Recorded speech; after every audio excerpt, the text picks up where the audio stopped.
I like that voice. So this morning, well, I don't see most of you. I only see a couple people, but most of you had to decide what clothes you're going to put on. Whether you have clothes on or not, I'm not really sure. But most of you had to decide that. You had to decide what you were going to eat for breakfast. So there are various kinds of things you go through this unconsciously that makes these decisions for you. I mean, there's a lot of different, variations about, what I could wear. Okay, you have to decide what courses you're going to take, how it fits in with your larger life plan. There's a lot of decision making going on. You have to come up with a lot of ideas. In this class, you'll have to come up with a lot of ideas, maybe even 5 or 10 per project, which could be about 60 ideas. You have to come up with ideas for papers that you write. You have to problem solve stuff. Art is a big problem solving field, actually. And no one thinks of it that way, but it's really, really about problem solving. And on not just physically, like how do I do this thing? It's that also, sort of the engineering. It's also problem solving in terms of concept, like how do I make something poetic? All this sort of thing. So, and then you have to make decisions, big decisions about your life. How do you make decisions like, where do I want to live or what do I want to study? And there's all these kind of strategies that you use kind of unconsciously to make up your minds about things. So what we're going to do is break into groups. I've got 11 of you, so I'll break you into 3 groups of 4 and 1 group of 3, I guess it would be. And no, 2 groups of, my math is not here right now. 11, so if it's 12, it'd be 3 groups of 4. Yeah, 3 groups of 4 and 1 group of 3 equals 11. I think. 2 groups, yeah. 2 groups of 4, 1 group of 3. There we go. Thank you very much. Okay, didn't sleep well last night. Okay, so anyway, we'll go to big up groups. And in those groups, I would like someone to volunteer, or you can just ask around if someone would be willing to be secretary and take notes for the group. And what I'd like you to do, and I'll put it in the chat box, is I would like you to, start typing. I'd like you to write down, how do I come up with ideas? How do I come up with ideas? Another prompt is, how do I brainstorm? Because that's one of the ways of coming up with ideas. How do I, so unpack it. How do I brainstorm? Another prompt. Another prompt is, how do I make, someone just joined, decisions? And how do I solve problems? If any of you are in automotive, auto tech, that's all about problem solving. How do you solve problems? There's like there's scientific method, there's blah, blah, blah, blah. Anyway, so what I want you guys to do is I want you guys to all brainstorm with each other about how you do these things. Did I post that yet? No. There's the post in the chat. Okay, everybody can see that? Everyone knows how to open chat? I'm gonna take the silence as a yes. So anyway, so choose a secretary, make a list. I want you to have at least, I'm gonna give you 15 minutes together. This way you get to know each other a little bit too. I'm gonna give you 15 minutes in a breakout room.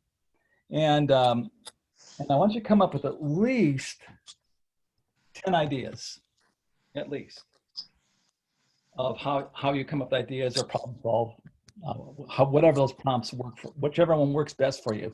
And so think in all those categories and also think different levels. Like, how do I decide what I'm going to wear? How do I decide what I'm going to think about? How do I decide, how do I decide my major? How do I decide where I want to live or who I want to be with? Blah, blah, blah. Okay, so think in different categories. I hope you come up with 20 of them. You'll find that some ways of coming up with ideas or making decisions are negative. For instance, someone could say, well, don't make a decision, just procrastinate.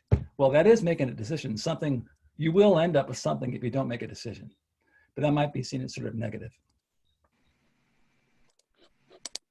Does that make sense, everybody? So, and then what we'll do is we'll meet after 15 minutes. I'll come and get you. I may come into the rooms and check and see how you're doing in case you're stuck or something.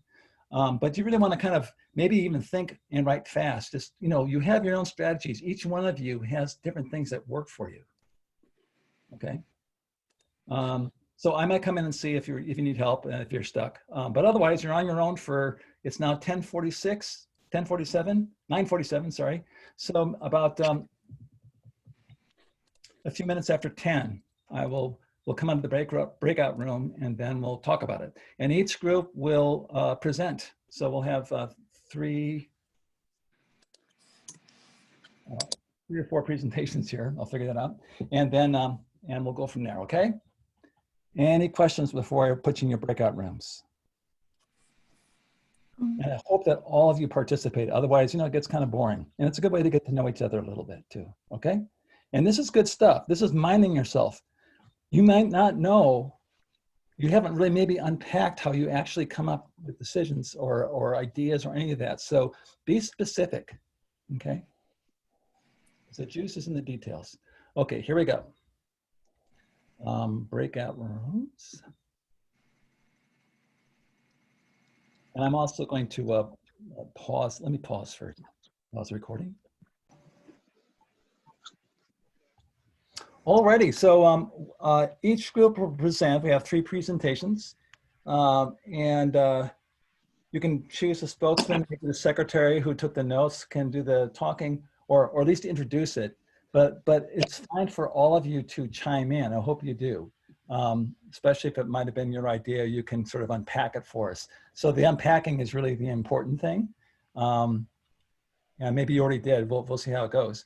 And I'll be chiming in and making comments if you don't mind. So maybe the whatever group is presenting, if all of you can be unmuted, that would be nice. So the first group, and I didn't keep the names of the groups. Would somebody volunteer just to go first? And if you were at that group, unmute yourself, please. Okay. Thank you, Shannon. So everybody in Shannon's group, please unmute and we can talk.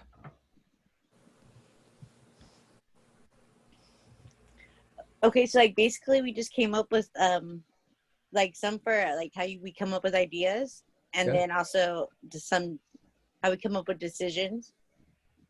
But we'll start with ideas. Sergio made a good point. His mic's not working, so he can only join through chat. Oh, okay. But he came up with things you see around you, like inspiration. So you might get inspired by something around you. Okay. I don't know. I came up with a. Go ahead. Sergio, if you want to unpack that, like if there's something specific that happened for you in that sort of way, if you want to put in the chat box, like an example would be great. If you want to, you don't have to, but it would be nice. But yeah, I like that. Okay, keep going, Shannon.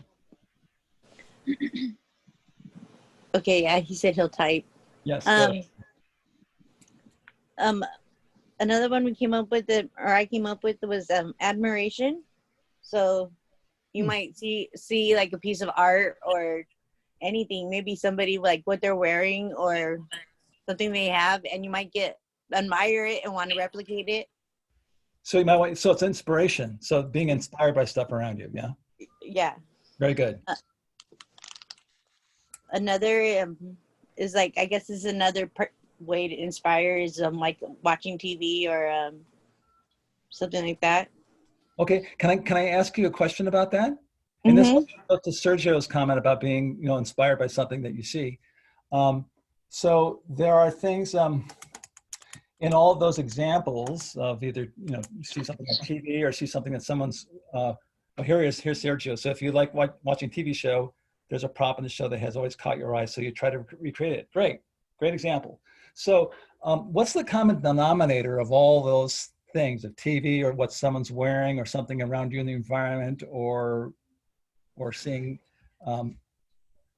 seeing a music video, I don't know, whatever it is that inspires you, what's sort of the common denominator? I'm asking a very kind of a dumb question, almost so dumb that maybe it's gonna be hard to answer, but what's the common denominator? I feel like it's just all things that you're personally exposed to. So, like whatever you're exposed to has to do with the ideas you make or come up with. Very good. And what about not only that you're exposed to, but something else is going on? This is really dumb, sorry. There's something else going on. It's your reaction to it, right? Mm-hmm. Yeah. I mean, it's your inspiration, not your professors or not someone else that's just like, that's cool, right? Yeah. Yeah. And we kind of discount that. We just sort of assume, or we sort of take it for granted. And what I'm kind of getting at here is that the things that interest you and float your boat, that's your best excuse me, that's your best navigational device for getting ideas and inspiration. Even though it's coming from outside of you, it's how you respond. And it's going to respond to the things in place already with you that are cool to you. So it's really good to pay attention, because people don't. I mean, I've had people go, I don't know. I said, what interests you? What do you like? And they go, I don't know. You know, and the thing is, they do every day, all day long. They are navigating regarding things that they are interested in, or that they like, or that fascinate them, or that for some reason. Okay, so I'm just trying to put it back on you that you're sort of mining yourself. It's not all about the outside. Okay, good. Continue on, Shannon. Thank you. And then another one we have is necessity. Very good. Talk about that one a little bit. So like if you maybe you need something and it's not out there, or you can't afford it, and you have to like try to like make it up on your own, come up with it on your own, replicate it on your own. Yeah, which is like probably the reason why a good number of you are in school now. There's something that you want, that you need, and this is a path towards getting that, correct? Right. So that's a big one. That's on a big level, but then a small level, I know I need some food. Well, I need to scrounge up some money, and I need to find a store, all that stuff. You see, so yeah, necessity is the mother of invention, as they say. Good. Keep going. And then the last one we had for that was symbolic. Unpack that one, please. Sergio, I believe Sergio came up with that one, but That's provocative. I would like to know what he means. yeah, no, I thought it was a good one too. Hey, Shannon, how about you take a stab at it, and then Sergio can type what he meant. Well, like if something means something to you, whether it be like religious or not, it doesn't even, I guess, have to deal with like religion. You know what I mean? Okay. And yeah, this is hard. Anybody else want to take a stab at it in that group? Because I can give you an example also. I mean, just from my life. Okay, I'll take a stab. So,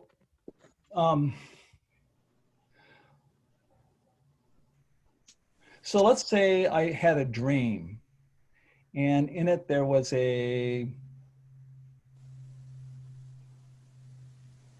stainless steel bathtub that looked out the second floor window. And in that bathtub, I had an amazing experience. And all of a sudden I realized, well, stainless steel, I just symbolically, it stands kind of like purity, right? Stainless steel, it's pure. And I had like maybe a very powerful experience in the bathtub in the dream, or I remember having one there in the dream. And then all of a sudden that's sort of like, well, that's sort of like a baptism. So there's all these meanings and from symbols, like from dreams.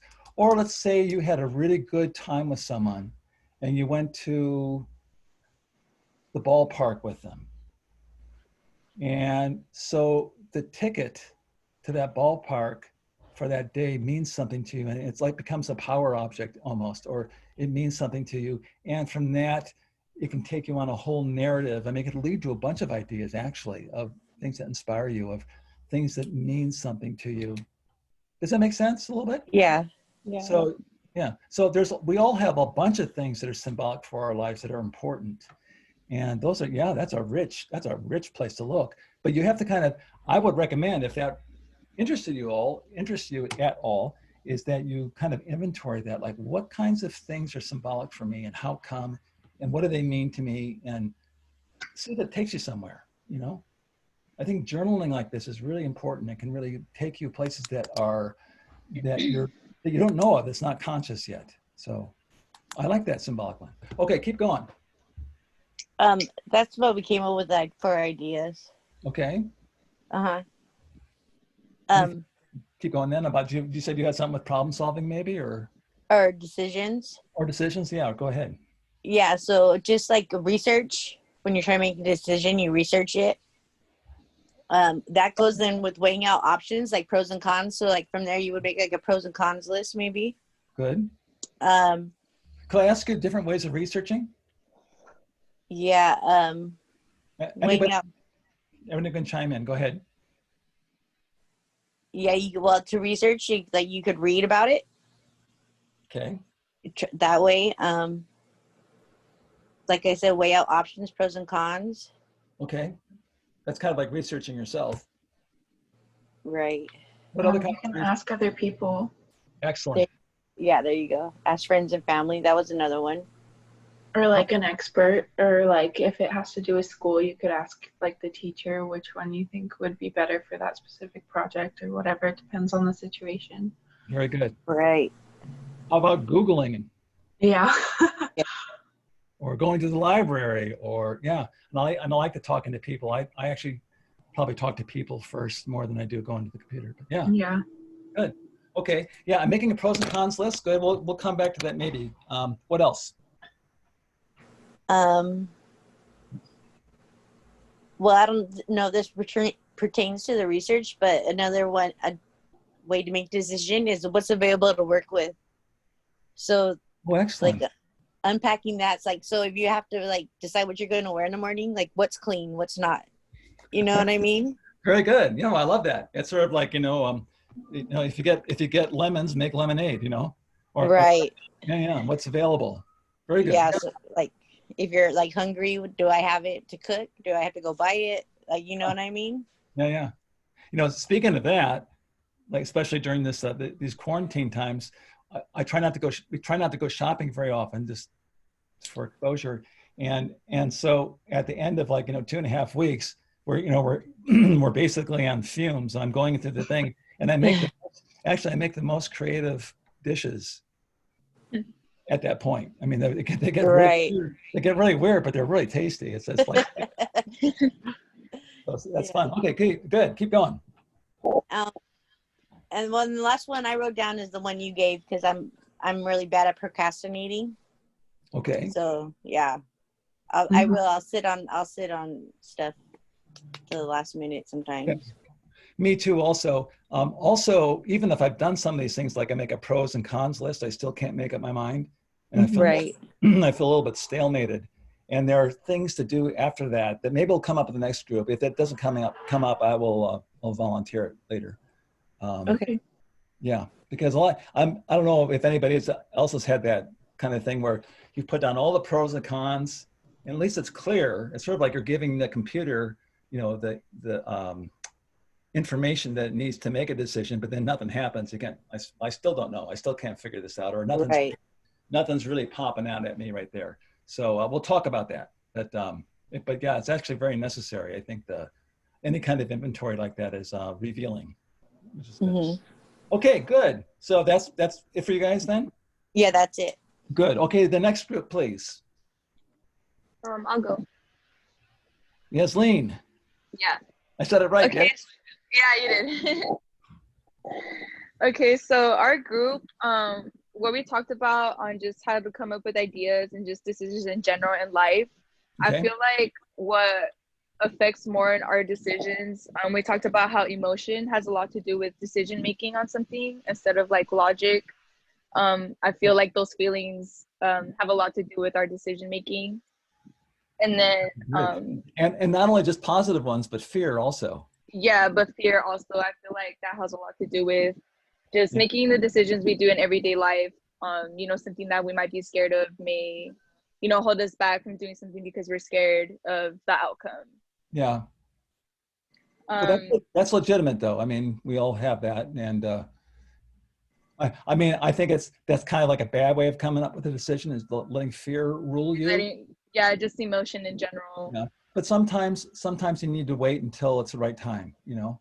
Right, And, right, and that's not procrastinating. That's just kind of like your own timing. It's about you and what you're right, ready for. There are some things you can be courageous about, and some things it's probably best to sit on.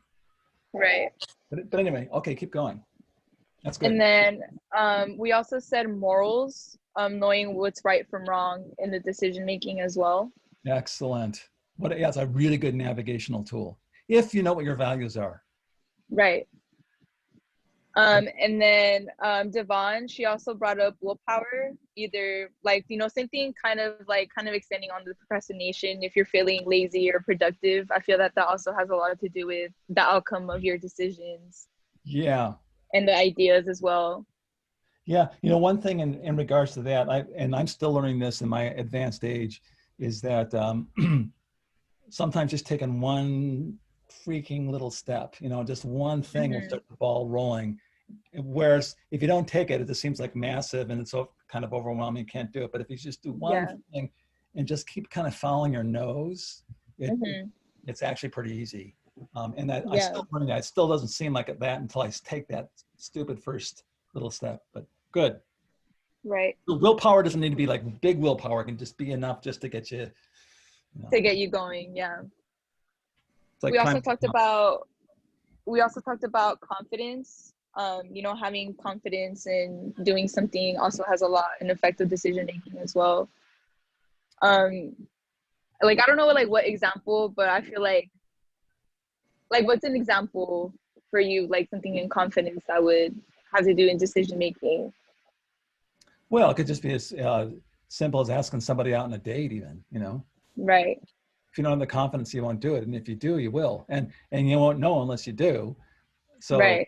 But the confidence comes maybe from doing that, or maybe from how you were brought up, or you know, or it can come from experience. It's actually kind of training, and you can train yourself in that also. Also, like say in this class, maybe you won't attempt something very dramatic if you don't think you can pull it off. So that's where experience comes in. But yeah, that's really, confidence is great. And confidence is what's the good news about confidence or not confidence is that it is a moving target. It's not static. It's not like, oh, when I have confidence, I never will. It's like, well, with a little experience, you do get it.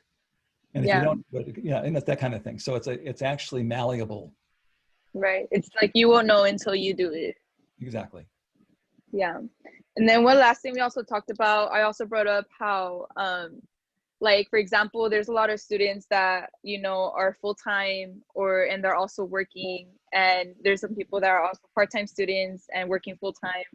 And I feel like I'm one of those students because I'm the one that, you know, I'm a part-time student and I work as well. And I feel like that decision-making for me in being a part-time student is because I don't want to be stressed and I want to enjoy my life instead of just focusing on one thing my whole life. You get what I'm saying? Yep, that's fantastic. Yeah, and I just feel like, you know, like everyone's different. Everyone has different perceptions in life. And that's what I feel, you know, makes our decision making on what we want to do in our life. Right. So, and sort of the backstory, what you kind of mentioned in there is that, you know, this is what I want to enjoy my life. So there's a value in there. There's also a thing of what I feel comfortable with. And I think that's a very important navigational tool. That actually is probably the most important. It's like, what would I feel comfortable doing? What would inspire me to do? What would not, what would be the word? Not neglecting the rest of my life. So I want to have quality of life is important, as opposed to just piling through and just, you know, taking a few and years. Just being stressed all the time. Bad time. Yeah, exactly. So some people want to do that. They want to have it. They don't mind having a bad time for a couple of years if it means, you know, something. Right. So, yeah, and I understand that. Like I said, I just feel like everyone has a different, you know, different perceptions in life and different goals. As long as you work towards it and get where you want to be at the end of the day. exactly. And I would say is even the people that power through it and don't have a good time, they're trying to get to a place where they're comfortable also. I mean, I think Exactly. everyone going for the comfort thing. Yeah. Yeah. I'd rather have comfort the whole way through as well, Yeah. you know, if possible. Yeah. Sometimes not I'm the possible. same way. Yeah. So good. Yeah. Very good. Yeah. I will come back also. The very first thing I think you talked about was feelings, and we'll come back to that. I want to see what the other group has too. Do you guys have any other items? No, those are pretty much the only ideas we came up with as of Okay, now. thank you, Asleen, and your group. Group number three, please. Last but not least.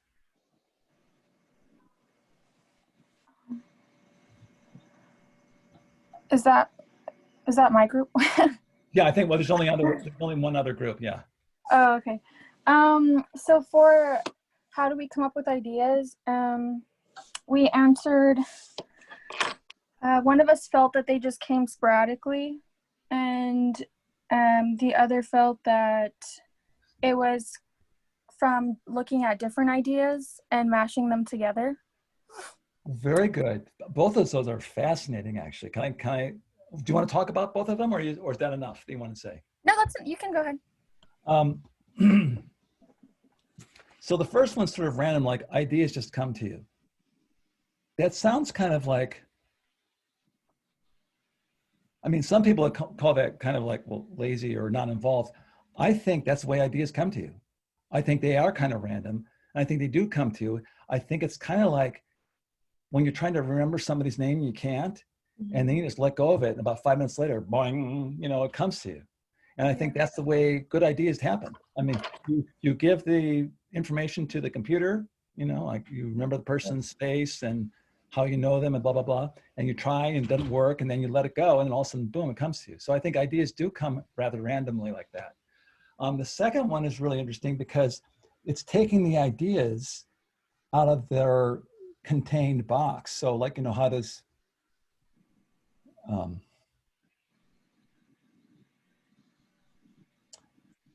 the migration pattern of you know, like a bird, what does it have in common with either migration patterns of people or what happen or decisions that come out of Washington? Or I mean, I don't know. I'm just trying to, you take two different things that have nothing to do with each other, and all of a sudden you start making connections, and it leads to sort of a poetry that leads to all other kinds of ideas. So, you know, that's powerful. And I think a lot of art training is about mashing up different perspectives together because you see new things. So it's about exposing new things. And when you do that with ideas, it's really, really powerful. And you can do that journaling, you can do it, yeah. Right. It's kind of like you guys have all had this experience too.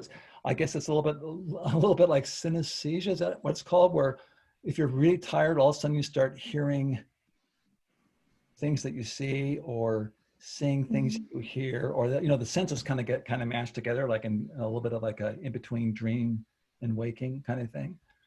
It's that kind of thing where things sort of lose their borders a little bit, and that gets quite interesting. So good, keep going. What's next? Okay, so brainstorming, we came up with by observing and Brainstorming by observing? Yeah. Tell me about that. So I think what Jasmine meant by that is that she kind of likes to take a step back. I mean, correct me if I'm wrong, Jasmine, but she kind of likes to take a step back and observe her surroundings, and that helps her to brainstorm. Can you unpack that more, Jasmine? I kind of like that. I'm just not sure. So normally when I have to think of a bunch of ideas that work together, it's something related to the area that I'm in. So if I'm writing like an English essay or doing a science project, there's normally materials in my environment that I can pull concepts and ideas from, and that normally helps me with very good. A proper list. Yeah, good. That's an interesting way of brainstorming. I like that. Are there other kinds of brainstorming that people do? Are you asking me or Jasmine? Or anybody? I mean, yeah. I'm not sure. Um, so, um, so let's actually, this is going to be a dumb one. What do we mean by brainstorming? I think probably thinking deeply about something. Okay. Anybody else about brainstorming? How it is for you? Anybody? Mm-mm. Well, sometimes it's almost like, I mean, what I associate with brainstorming is almost like throwing up. It's like, let's get all these ideas out on the table. And sometimes people do it with, they do it technically. They have thought bubbles, you know, the little bubbles where you put in like cow and then you have farm, and then you have farmers, and then you have, or you have milk over here, and then Dairy Queen, and then you have, you know, Like little charts, kind of. a little chart, you know, homecoming queen, and then all of a sudden, you know, you're off and running on these associations. So you have I thought, hated those. yeah. And another way of brainstorming, I think, are Venn diagrams, and isn't that where you put different Venn things that are diagrams. sort of disparate, but they overlap. And in the middle, there's something in common. So there's Venn diagrams like that. That's another way of brainstorming. And just making lists, that's another way of brainstorming. I think making a list of pros and cons, for instance, is a form of brainstorming. So, okay, good. What's next? Decision making. So the three are to whatever is more interesting. Good. And then the other is based on moods for how you're feeling at that particular moment in time. Good. And the other is principles, like what you value. Good. Yeah, we sort of covered those. I really like again, the whole thing of interest is really the big one. You know, I wouldn't do something I'm not interested in because I'm almost guaranteed I won't do a good job at it because I just don't have the curiosity. It won't seduce me. I need to be seduced, right? Right. And also feelings are really interesting. People think, for instance, they think anger is a bad thing to make decisions from, but you know, there's some amazing protest art being made now because of, you know, anger and injustice. I mean, that's really powerful and is totally respectable and should be, you know, honored. So feelings are really important, and your values are mixed in with your moods. So interest and mood, these all three, I think they dovetail really, really strongly. And they are, in a way, all reactions to things outside of you, but it's all you. It's all your reaction and your perspective and your interest and take on things. So it's really about you. Right. Good. What's next? So problem solving, we chose, there's three. So choose the simplest path is one. Two is look to different perspectives and outweigh the issues or problems. And then the next one is to try to think logically for the best outcome. Yeah. So that's sort of like making lists too a little bit and looking at, but I like that unpacking it like what was the problems you said of different? The different perspectives. Yeah, you said something about that. I can't remember. Oh, looking at problems objectively, is that it? I'm not sure. Something about it sort of unpacked it a little bit further, but yeah. Choosing the simplest path, that's sort of interesting. I think I'm a big believer in that one. Although sometimes it's good to take the harder path, but if there's an easy way of get the same results, yeah, definitely. I think one other thing also that I do in terms of navigating stuff, like making decisions or whatever, is I look to whatever gives me the green light, which is sort of a similar thing. It's almost like following omens or something. It's sort of like, you know, what door is opening for me, and then following that. It's sort of like, this is what the world, the universe is giving me right now. I'm going to follow that. Right. Which is, by the way, how I became a ceramics teacher, believe it or not. I'm a kind of a late bloomer at all this. So, but I kept on getting green lights with this. It was kind of uncanny. So, so yeah, I think that, you know, paying attention to your environment and what's saying yes to you is another way of saying do it simplest. Yeah, very good. Anybody, anything else? Okay, so I wanted to unpack some things that we didn't mention. And I've started alluding to that. If I can, I'm just going to talk for a little bit here, and then I'll let you go today. One of the things about, you know, like for instance, making lists, pros and cons and stuff like that, you still can't make your decision. And it's kind of like, you know, you put all that stuff in here, And then like trying to remember a name, you kind of forget about it. And then it will come to you. But there are different ways of things coming to you. And normally think about decisions. Someone mentioned, one of the groups mentioned that feelings, you make decisions from your feelings. A few of you did. And yeah, so, but there's ways of sort of influencing your feelings and ways of coming up with ideas that are more feeling centered. We always think about feeling that ideas come from here, that problem solving comes from here. But the things that we really do to get things going is we do things to get us out of here. For instance, we'll go for a run and it makes us sort of let go and relax, ideas come. We talked about yesterday in one of the classes, someone likes to sit on the john and they get their ideas there because it's a place of releasing and relaxing and letting go, right? Or in the shower, you know, when do most of you sing? Probably mostly only in the shower. That's when people sing. You know, it's just like there's something relaxing. You can let go. Some people, you know, need to go out in nature and hike around. Some people, a lot of people, need to listen to music.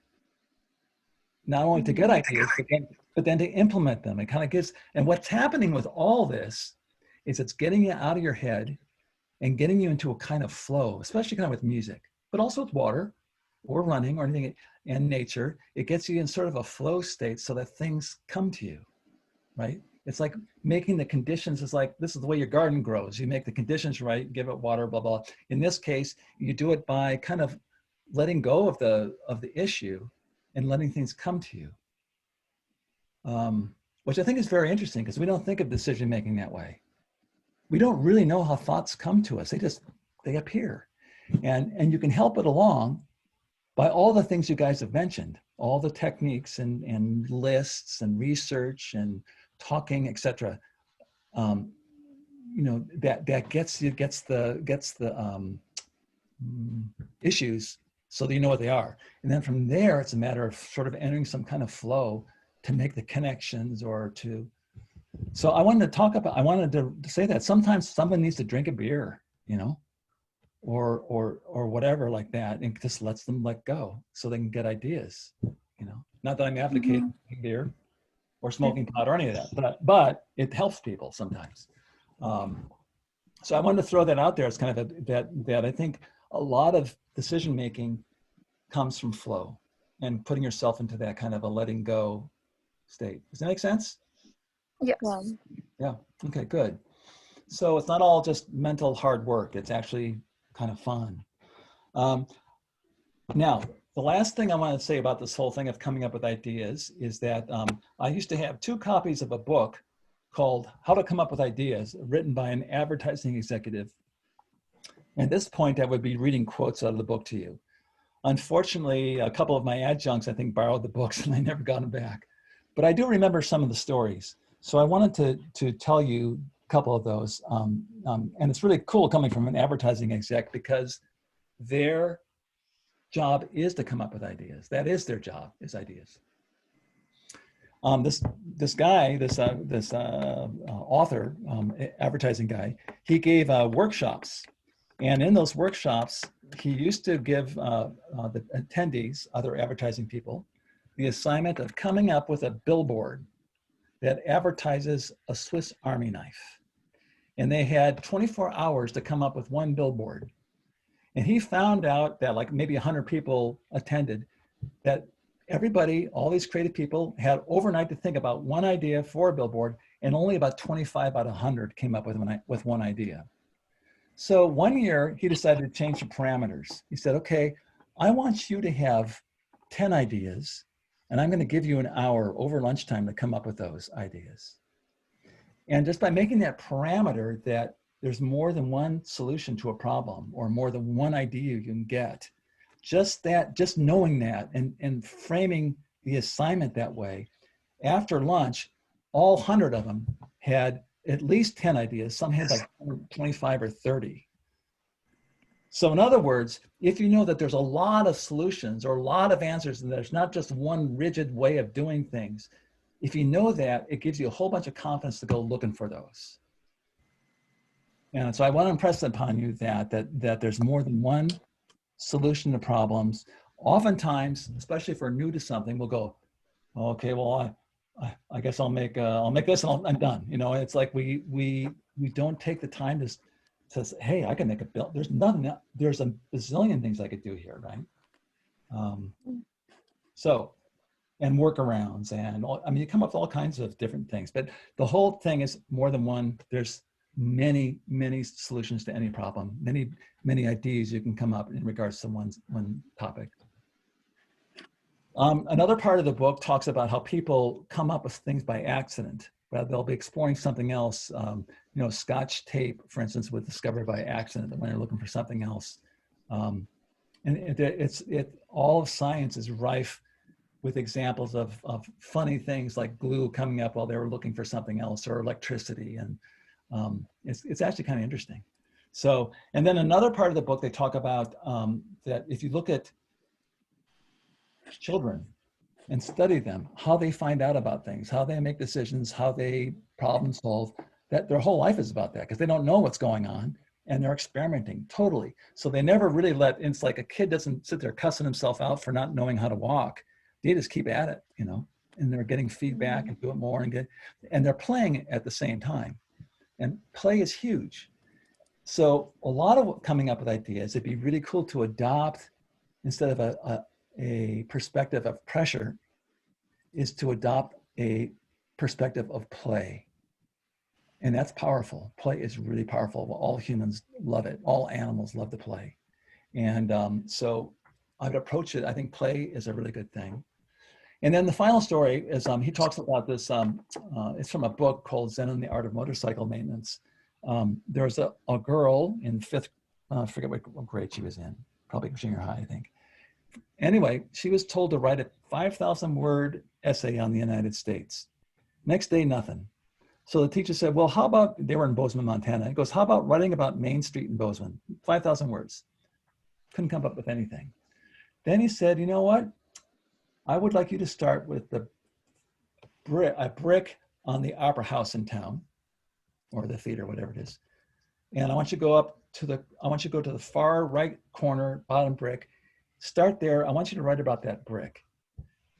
And the next day, the girl came in with a 10,000 word essay, basically because the United States had been talked about, Bozeman had been talked about, nothing really interested her, but no one had ever talked about the brick. And she started on this brick and she ended up talking about a lot of things, but she started at something that she didn't know about. Nothing had been said about, and it just, you know. So that's kind of an interesting thing, huh? So, yeah. I think I'm done talking. What I'd like to, I'm going to end recording, and then we'll just do some final talk about the weekend and what I'd like you to do. Okay, so I'm going to stop recording here, and then we'll talk just a second more, and I'll let you go. Good work, everybody, by the way.